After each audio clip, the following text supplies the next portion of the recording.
Boa tarde, queridos irmãos, que a paz de Deus esteja com vocês.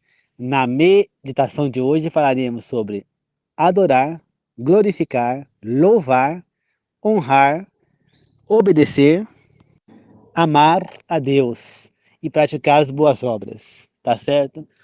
Antes de começar, eu gostaria de pedir que ouçam até o fim e compartilhem minhas mensagens. Ouçam para aprender, compartilhem para que outras pessoas tenham o privilégio de aprender. Tá certo? Queridos irmãos, adorar a Deus tem a ver com você prestar culto a Deus. Então, onde que nós adoramos a Deus? Na igreja. Então, a gente vai na igreja para adorar a Deus. Então, ali você adora a Deus. Você está indo ali para adorá-lo, mas adorar não é suficiente. Porque nós temos que também glorificar a Deus. O que é glorificar? Glorificar é nós mostrarmos as suas características nas nossas ações no nosso dia a dia. Tá certo? Por quê? Porque é no dia a dia que nos vai mostrar quem nós somos. Então não adianta você ir na igreja, adorar a Deus, mas no seu dia a dia você desonrá-lo, você não glorificá-lo, né?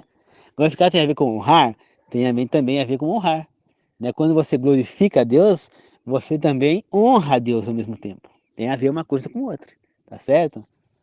Mas glorificar é você fazer o que é certo no seu dia a dia. É você não comer o que não deve. É você beber alguma coisa, não beber o que não deve.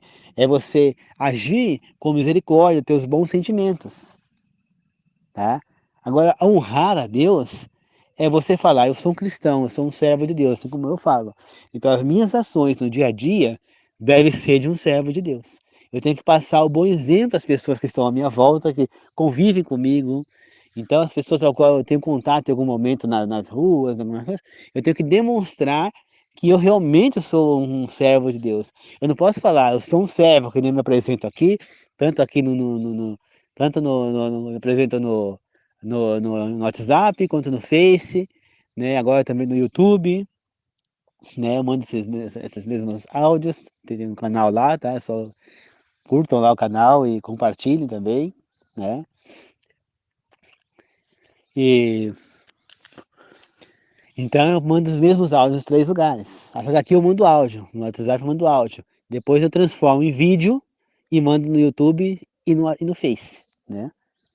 Então, é, eu estou honrando, estou me expondo, pregando aqui para vocês, estou me expondo como sendo um servo de Deus. Falo que eu sou um servo de Deus, então eu tenho que demonstrar isso no dia a dia. Tanto eu falar, eu sou um cristão, vou na igreja, todo mundo vê na igreja, vestido de terno, com uma Bíblia na mão, você está dizendo que você é um servo de Deus. Você está vestido dessa maneira, todo mundo está vendo que você é um servo de Deus, você está indo para a igreja. Só que no seu dia a dia, você faz o que é errado, você está passando um mau exemplo para essas pessoas. As pessoas falam, Deus aceita que a pessoa seja desse jeito. Se ele é assim, então aí você está desonrando a Deus, tá certo? Então você precisa glorificá-lo. Glorificá-lo é nas suas ações. E honrar tem a ver com você demonstrar o bom exemplo, tá certo? É o suficiente? Não, nós precisamos louvar a Deus. O que é louvar a Deus? É você cantar cânticos de agradecimento a Deus, de gratidão a Deus. Mas também você pode louvá-lo como também um pedido de socorro. Também tem música que é um pedido de socorro, né? Quando a gente olha os salmos são louvores, são cânticos, né? E era o inário do povo judeu, né? Então, quando nós louvamos, nós também vamos louvar a Deus geralmente aonde? Na igreja. Mas e na igreja? O quanto que ela faz parte de, de para nossa salvação? É como se fosse uma sementinha de, de mostarda, que diz que é a menor semente que tem, no universo que nós vivemos. Essa é a proporção de ir na igreja. É só um detalhe, né? Na igreja você louva a Deus, na igreja você adora a Deus. E você pode mostrar, fazer a glorificação e a honra a Deus frequentando a igreja, dando um exemplo. Porém, não é o suficiente. É o mínimo. Como eu falei, é uma sementinha de mostrar no meio do universo. Pois você tem que glorificar a Deus na sua vida, você tem que adorar a Deus também em casa, cultuando Ele em casa. Então, ou seja, você deve estar em orações com Ele em casa. Você deve louvar a Deus em casa. Você pode estar ouvindo cânticos em casa. Que nem, por exemplo, a minha igreja adventista tem um inário que eu tenho aqui no celular baixar, que eu fiz download, né? Baixei no celular. E esse inário eu posso escutar o que eu quiser. São perto de 300 músicas aqui, umas 300, 400 músicas, 500, 600. Acho que são 600, acho. Acho que umas 600 músicas. E que eu posso estar ouvindo, tá entendeu? Tem o inário atual e tem o inário antigo, que eu posso também estar ouvindo. Tem algumas músicas que esse não tem. Posso estar ouvindo louvores no YouTube, você entendeu? Eu posso estar adorando a Deus assistindo um culto online, que nem hoje, daqui a pouco, 7 horas eu vou assistir o culto online, né? 7 horas não, 8 horas eu vou assistir o culto online. Então, eu estou adorando a Deus mesmo sem estar indo na igreja. Então, que nem eu fiquei mais de um ano sem ir na igreja, então eu deixei de adorar a Deus em nenhum momento. Eu me distanciei um pouquinho, percebi, falei, não, peraí, eu tô me distanciando. Voltei a assistir a TV Novo Tempo, que é um canal muito abençoado. E eu super aconselho todos vocês a assistirem Novo Tempo, porque é um canal abençoado e todo mundo assiste, não é um canal para adventista. Embora ele pertença ao grupo adventista, mas é para todo mundo. Então eu já vi pergunta lá de pessoa da Assembleia, da Deus e Amor, católica, espírita, ateu, né? Candomblé, da Umbanda, é, Batista, Presbiteriana, Mundial, Universal, Geração da Graça, Assembleia, de Testemunho de Jeová, de todas as outras, eu já vi gente lá fazendo perguntas. Então, quer dizer, é um canal para todo mundo, não é somente para Adventista. Todo mundo deve assistir esse canal porque é uma bênção. É uma maneira de você estar em contato com a palavra de Deus.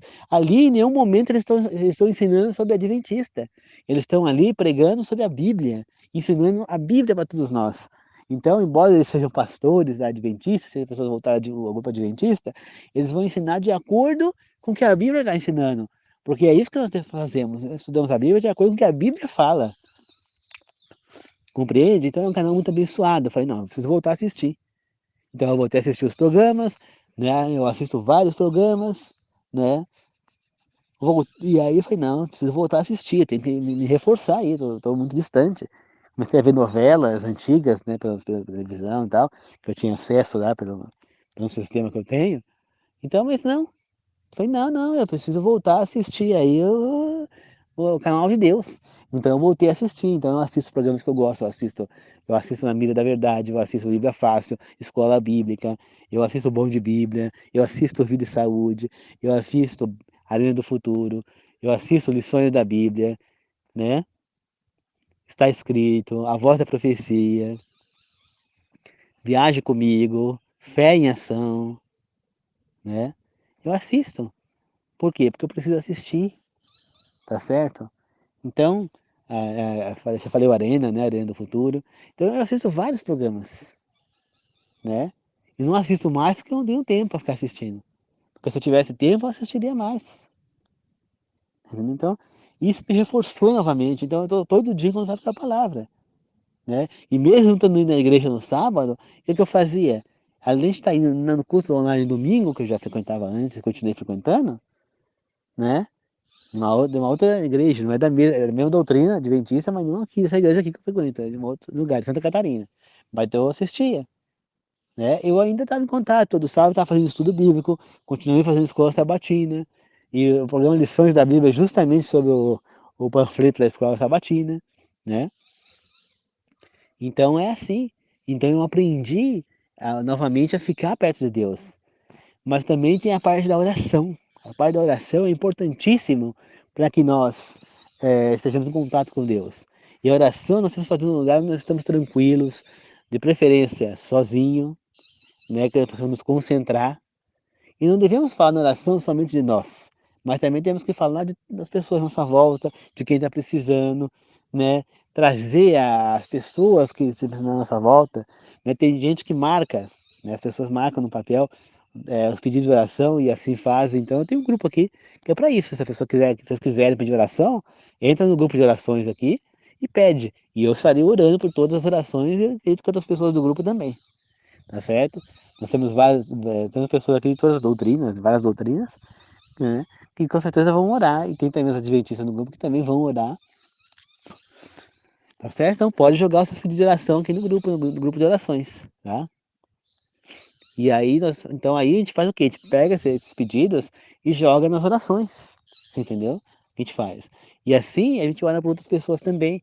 É uma maneira de nós reforçarmos a nossa oração e se concentrar mais na oração. Porque tem pessoa que começa a orar, daqui a pouco tá displicente, pensando em outras coisas, né?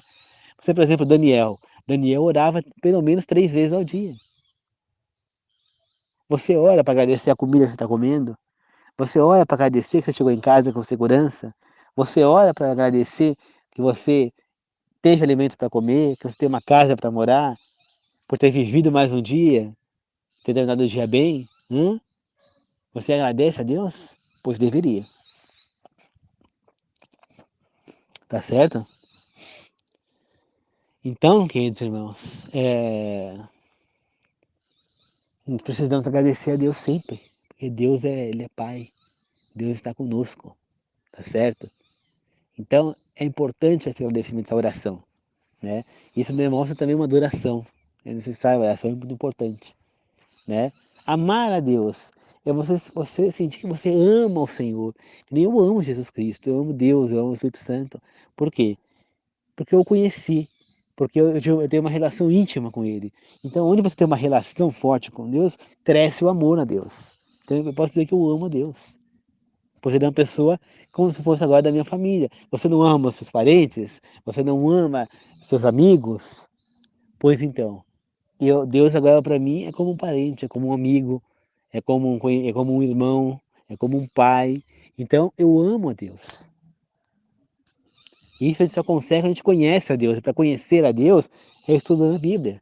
Então, estudar a Bíblia não é você ir na igreja lá, não. Estudar a Bíblia é você pegar a Bíblia e ler ela. Desde o primeiro capítulo, do primeiro versículo, aliás, primeiro versículo do primeiro capítulo de Gênesis, até o último versículo do último capítulo de Apocalipse.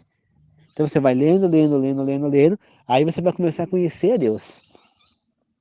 E quando você não compreender alguma coisa, você deixa marcado e vai atrás de uma pessoa que você confie para te explicar o que está sendo passado ali. É assim que você vai conhecer a Deus, a vontade dele, quem ele é, o que ele está disposto a fazer por você. Tá certo? É assim que você vai conhecê-lo. Depois que você lê a Bíblia inteira, você pode ler de novo. Porque muitas coisas passam despercebidas. Quer dizer, quando eu li a primeira vez, eu não me toquei que no livro de Isaías falava de uma espécie de carro, né, um meio de transporte de Deus, né? Eu não li isso na Bíblia. Eu li, mas eu não me dei conta, né? Talvez a tradução que eu usei não deixou claro. Eu não percebi. Então, eu preciso ler a Bíblia uma segunda vez para poder perceber. É uma maneira de eu manter contato com a palavra. Então é muito importante, tá certo? Praticar as boas obras. Praticar as boas obras é você fazer bem ao próximo. Que nem, por exemplo, vamos supor, a minha igreja aqui, o pessoal foi fazer um serviço, esse foi verdadeiro, não é suposição, é verdadeiro. Eles foram e trocaram o telhado da casa de um homem que não é nem batizado na igreja, ele frequenta lá, é um homem que é alcoólatra, né? Ele vem de uma família de alcoólatras, o pai dele é alcoólatra, o avô dele é alcoólatra, os filhos dele parece que são alcoólatras também, e ele é alcoólatra também, né? Então ele começou a frequentar lá, geralmente ele aparece por lá, fica sentado lá ouvindo os cultos, tudo, né? E ele é muito pobre, né? E, aliás, as pessoas que são alcoólatras geralmente são pobres, né? Porque acabam jogando todo o dinheiro no lixo, né? Pra gastar com bebida. E aí, ele não tinha dinheiro, tá lá, ele tava chovendo mais dentro que fora e ele não tinha dinheiro para arrumar. A igreja se mobilizou, foi lá, se ajuntou e foi lá um grupo e trocaram todo o telhado da casa dele sem ele gastar nenhum centavo. Então, quer dizer, isso é um trabalho beneficente, é uma boa obra. Outra boa obra é eu pegar e ajudar alguém na rua que está precisando. Então, eu vou lá, compro que nem passei outro dia na rua, tinha uma moça pedindo dinheiro para comprar uma caixinha lá de balas, de coisa para ela vender, para ela poder ter dinheiro. Eu quase que dei dinheiro para ela, porque eu não tinha dinheiro na hora. Assim, né? Eu não estou trabalhando, eu não tenho esse muito anos mais com o cartão do meu pai, então eu não tinha dinheiro na mão para comprar assim, e o dinheiro não é meu, né? Então eu não posso ficar agindo com o dinheiro dos outros. Então, mas eu pensei, só que eu falei, se eu der dinheiro na mão dela, ela vai, ela pode usar para beber, para comprar droga. Então, seria mais fácil Eu dar dinheiro para comprar bala, mas ela pode comprar bala, vender as balas e pegar o dinheiro e comprar droga, comprar bebida, em vez de dar comida para as crianças que estavam junto com ela. Então, nesse caso, o que seria para mim? O que eu preferiria fazer? Eu preferiria, se eu tivesse dinheiro na mão, comprar uma cesta básica para toma, cesta básica para você comer com seus filhos. Né? Se eu tivesse de carro, eu falava, vamos, me mostra que é a sua casa, que eu vou levar para você a cesta básica na porta da sua casa. E eu dava a cesta básica para ela comer. Muito melhor, né? Ou comprar uma marmita para ela se alimentar com as crianças, entendeu? Então isso é uma boa ação. Uma boa ação, que nem, por exemplo, eu vi um vídeo na internet. Uma menininha, né? Que estava vendendo coisas, tinha uma barraquinha na estrada, vendendo frutas, vendendo algo, bolo de pote, alguma coisa desse tipo. E ela abençoava as pessoas que iam lá comprar as coisas, né? Falava que Deus te abençoe. Abençoava, muitas vezes a pessoa permitia ela fazer uma oração, falava algumas palavras de Deus, alguns versículos da Bíblia ali. Né? Então isso é uma coisa, ela está fazendo uma boa obra, ela está pregando. Né? Ontem mesmo eu estava assistindo um vídeo no YouTube, no YouTube não, no Facebook, né? Uma dramatização, claro, mas que não deixa de ser um bom ensinamento, uma boa obra. Eram dois meninos, um pobre e o outro uma classe média, pelo menos. Os dois estudavam na mesma escola. E aí, na rua, na saída da escola, o menino que tinha dinheiro começou a fazer bullying com o que não tinha, porque o menino era pobre. Né? Jogou as coisas do menino no chão, pisoteou. E o pai do menino rico viu aquela situação. E ele não aprovou o que o filho fez, como muitos pais fazem errado por aí. Vê o filho maltratando a outra criança e aceita. Acha que tá certo, porque pensa igual o filho. Né? Esse pai não. Aí ele fez o quê? Ele obrigou, ele gritou, o menino empurrou o pai, fez uma coisa, e ele obrigou até o menino ir lá e pedir desculpa. O outro menino foi embora, então ele foi na casa do menino para pedir desculpa. Né? Ele deu uma grana para o menino lá, uns R$ 400, 500, para o menino de dinheiro, né? E ele não era pobre, pelos danos que o filho causou, né? E aí, o menino acabou não querendo, falou, foi Deus que te mandou então esse dinheiro, aí o menino pegou, aceitou e foi embora. Aí chegou em casa e falou pra avó, a avó ficou preocupada, nossa, a avó é mãe, sei lá. Uma hora parece que não, se não me engano, no momento eu vi falar avó, depois falou mãe, né? Mas eu acho que, não sei. Né? Mas isso não faz muita diferença na nossa história aqui. Então, aí aconteceu, o menino foi lá, aí o menino convidou ele pra ficar lá, e eu quis falar, mas faz assim, você teu pai não briga com você, falou, você aí pediu desculpa pro meu pai não tirar minhas culpas. Tudo bem, você fica aqui comigo um tempo, depois eu falo pro teu pai, não sei o que. Você ficou sendo certo e você se livra do castigo. E aí ficou.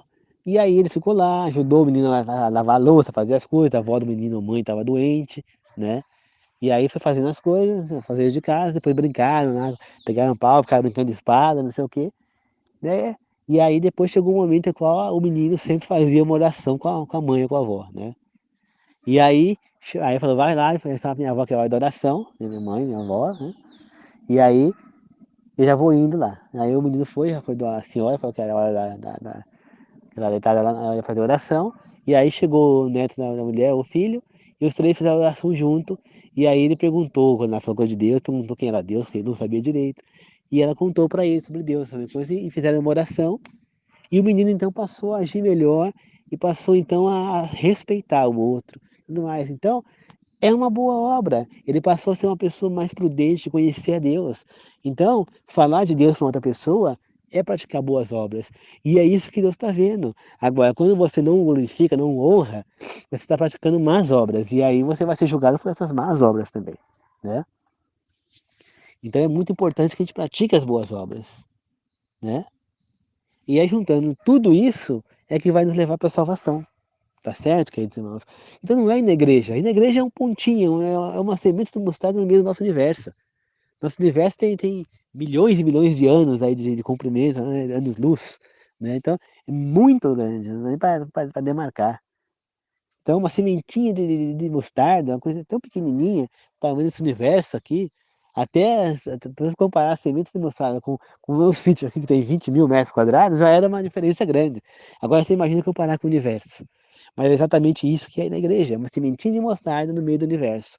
Não adianta você ir na igreja e agir com ignorância contra a pessoa, e agir com arrogância, querer dar lição de moral em outra pessoa, né? Não ser humilde, não adianta você ir na igreja fazer todas essas coisas. Deus está vendo tudo o que você está fazendo.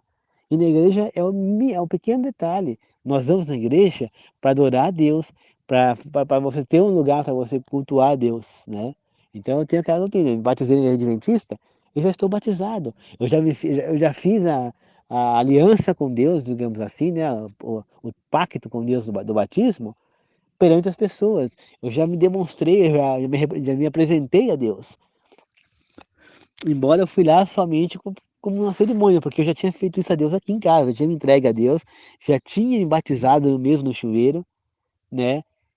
E já tinha me batizado perante Deus, que para mim é o mais importante, você entende?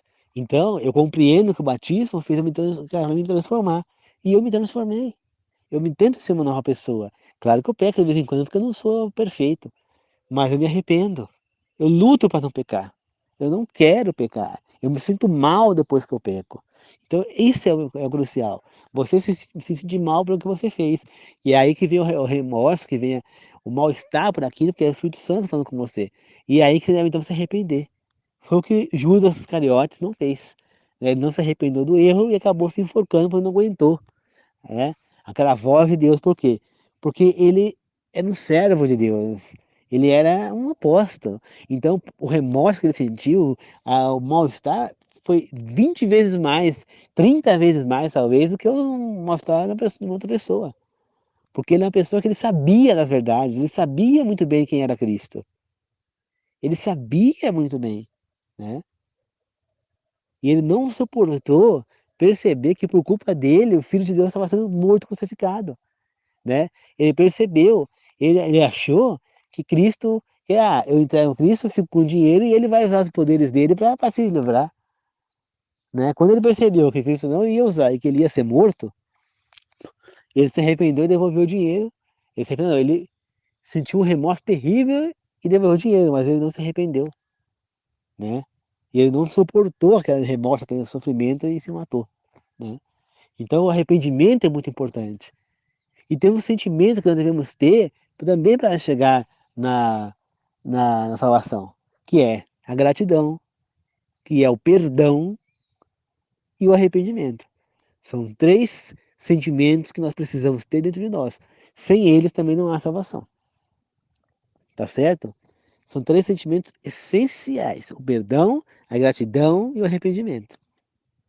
Sem contar os demais, que é a misericórdia, a bondade, a generosidade, humildade, caridade, beneficência, justiça, né? Então, amor, carinho, bem, amar o próximo, amar a si mesmo, cuidar do nosso corpo, tudo isso faz parte da salvação, é um coletivo. E a obediência a Deus, que eu deixei por último, e não menos importante, é você ser obediente ao quê? Ao que Ele está pedindo para nós sermos, ou seja, obediente aos 10 mandamentos, obediente às leis, o que é para não comer, o que é para não beber, não beber bebida alcoólica, não comer carne de porco, camarão, lagostim, lagosta, tubarão, formiga, corvo, urubu, porco que eu já falei, não beber bebida alcoólica, não fumar, não usar drogas. É isso que Deus nos ensina. Ele nos indica, através de Adão e Eva, o que nós devemos comer, que são as coisas naturais. Por que nós estamos tentando essa de câncer? Olha só nesses últimos dias quanto câncer que a gente veio falar. É a Preta Gil, Simoni, Parreira, está aí na seleção brasileira, está com câncer, Carlos Vilagrão, Kiko do seriado Chaves, um técnico aí inglês que foi câncer em estado terminal já, não tem regressão, deram para ele um ano no máximo um ano de vida. Há poucos dias atrás, ano passado, Araciba Balabanian, um pouco mais atrás, Marília Pêra, né? Bruno Covas, Dilma Rousseff já teve câncer, o Lula já teve câncer. Por quê? O Serra, se não me engano, José Talento acho que estava com câncer, se não me engano. Então, é uma doença que vem atacando muitas pessoas. Um médico lá do Flamengo, lá médico, não sei o que, esportivo do Flamengo lá, que se chamava Denir, que chamava ele de qualquer apelido, não lembro o apelido dele, mas o nome dele era Denir, também morreu de câncer, né? Outros políticos, aí, quantos que já morreu de câncer? Pita, Orestes Quercia, enfim, morreu de câncer. Paulo Maluf está com câncer na próstata também, se não me engano. Então, Então, é uma incidência muito grande. Por quê? Porque não respeitam as alimentações, porque não querem ter uma boa saúde, come tudo que não deve. Fala, ah, não, eu não como fritura, não como isso. Mas você come frutas, você come legumes, você come verdura, ou a tua comida é arroz, é carne, é churrasco. Isso acaba com a tua saúde. Então, isso faz parte também da salvação. Então é um coletivo. Nós temos que juntar tudo isso para chegar à salvação. E a obediência a Deus é crucial. Então você é obediente, você guarda os 10 mandamentos. Se você não guarda o sábado, por exemplo, você não guarda os 10 mandamentos. Mas por quê? Quer dizer, Deus permite que você mate? Ah, não, não pode matar. Pode adulterar? Não, não pode trair. Pode roubar? Pode dar falsa testemunho contra o próximo? Pode cobiçar? Pode adorar imagens? Não. Então, se você não pode fazer essas outras coisas, por que é que você pode desobedecer o sábado? A guarda do sábado. Parem para pensar nisso. E veja se vocês estão completos com Deus. Se você não está completo com Deus, você não está com Deus. Ele só pode estar com você se você estiver completamente com Ele. Tá certo? Então é isso, queridos irmãos. Eu espero que vocês possam ter compreendido que é preciso ter todo esse coletivo, que não adianta você ir na igreja, que não é a igreja que vai te salvar. Pode ter certeza, tem muita gente que não frequenta igreja nenhuma e estará salvo. Porque essa pessoa, ela faz o que deve ser feito sem precisar de igreja. Ela adora, ela glorifica a Deus, ela honra, ela louva, ela ama, ela obedece às leis de Deus, mas ela não frequenta igreja, tá? Ela guarda o sábado, inclusive, mas não frequenta igreja nenhuma. Não tem uma doutrina. Por quê? Porque não é necessário, tá certo? Ah, mas aí para que eu pago o dízimo? Você pode escolher uma igreja que você ache que seja uma igreja responsável, honesta, e dê o seu dízimo lá, não tem problema algum. Mas isso não quer dizer que você tem que frequentar a igreja, tá certo? Mas é importante que você tenha uma igreja, uma doutrina, para você dar o seu dízimo, para você ter uma comunidade com você. A igreja vai trazer pessoas da mesma fé que você à sua volta, para cuidar de você, para ajudar você. No momento que você precisar, eles vão te amparar. Igual a minha tia, por exemplo, lá em Minas. Ela mora lá em Caldas, ela não tem nenhum parente lá perto dela. Né? O parente mais próximo é o irmão dela, um tio meu, que mora a mais ou menos 20 quilômetros dela. Então, ela faz o quê? Se ela cai doente, quem socorre ela são o pessoal da igreja dela, ela é testemunho de Jeová. Então ela tem na congregação dela, onde ela congrega, falando do reino, né? O Jeová chama a igreja de salão do reino. Então é lá que ela congrega, aquela turma é que vão lá amparar ela. Ela precisa levar para Santa Casa, eles estão lá junto com ela. Leva para um hospital, estão junto com ela. Ela precisa de alguma coisa em casa, eles ajudam a amparar ela. Já precisou de ajuda e eles se intercalaram para ir na casa dela ajudar ela. Então, é isso que a igreja quer, a irmandade da igreja. Por isso é importante que você tenha aonde congregar. Mas é um pontinho pequenininho, porque se você não fizer todo esse resto, não adianta você congregar, tá certo? Porque Deus está vendo que você tá querendo ali, mas não está querendo abandonar as outras coisas. Então Ele está vendo que você não merece ser salva, entendeu? Ele está vendo que ainda você está dando mau exemplo para outras pessoas. Aí, então é muito mais grave, porque Deus foi bem claro que vai ter mais piedade da sociedade de Sodoma e Gomorra do que das pessoas que rejeitarem a palavra dele ou que passarem o mau exemplo às outras pessoas, se disserem falsos cristãos. Por isso, não sejam falsos, sejam verdadeiros. Não seja um cristão apostatado, tá certo? Muito obrigado, queridos irmãos. Que Deus abençoe a todos, na da Trindade, Deus Pai, Deus Filho, Deus Espírito, que assim seja. Eu agradeço e glorifico. Amém. A paz do Senhor a todos, que Deus abençoe a todos, tá certo? Obrigado, queridos irmãos. E meditem sobre isso, tá? Ouça até o fim e compartilhe minhas mensagens, tá bom? Muito obrigado.